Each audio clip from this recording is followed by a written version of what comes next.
So what is ISO and how does it affect photos?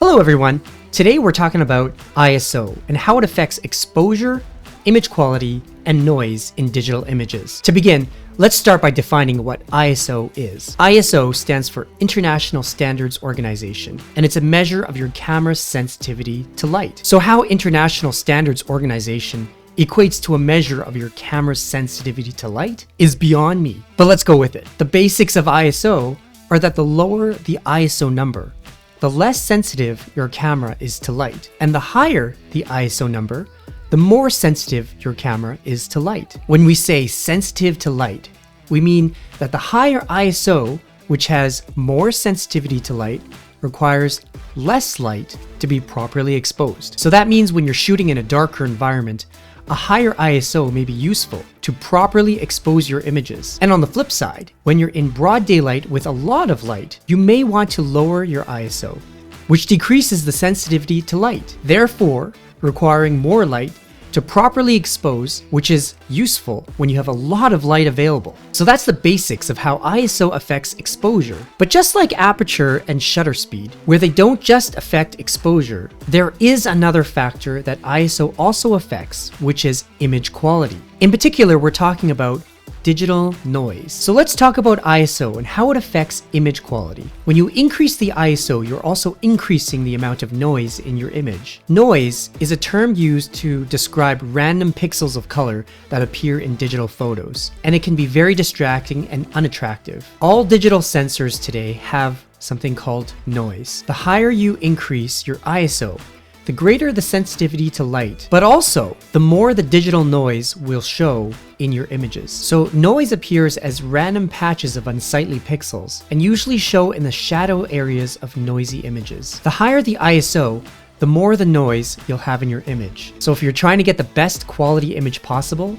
the general rule of thumb is that you want to try to keep your ISO as low as possible. Most cameras have something called a native ISO, where they have the lowest noise to signal ratio at that ISO. That ISO for most cameras is usually around ISO 100 to ISO 200. So as a general rule of thumb, it's usually best to keep your ISO as low as possible for the highest possible image quality. If you're shooting outside in broad daylight with lots and lots of light, general rule of thumb, ISO 100. If you go into shady areas, you can bump that up to ISO 400. And if you're shooting inside, you may need to increase your ISO all the way up to ISO 800. In some cases, like such as a wedding reception, you may need to increase your ISO significantly higher just to properly expose the image. Now, as a pro tip, you may think that it's better to have a lower ISO, even if the picture comes out underexposed, and then to bump up the exposure in post-processing. But that's actually not good at all. In fact, it's better to properly expose the image even if you have to use a higher ISO than to have an underexposed image with a lower ISO. Don't believe me?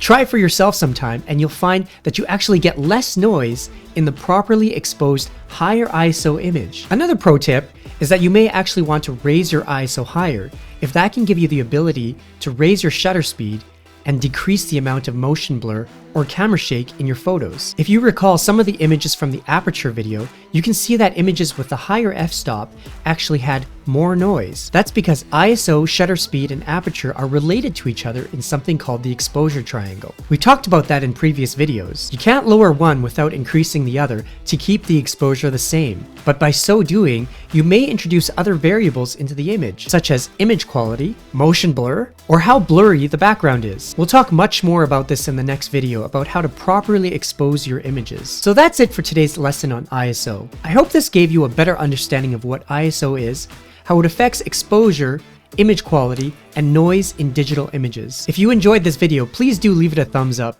And if you enjoy learning photography basics, please do give our channel a subscribe. This video is part 3 of the series of videos discussing basics in photography. Once we've established the basics, we'll be moving into much more advanced lessons. So thanks for watching, and I'll see you in the next one.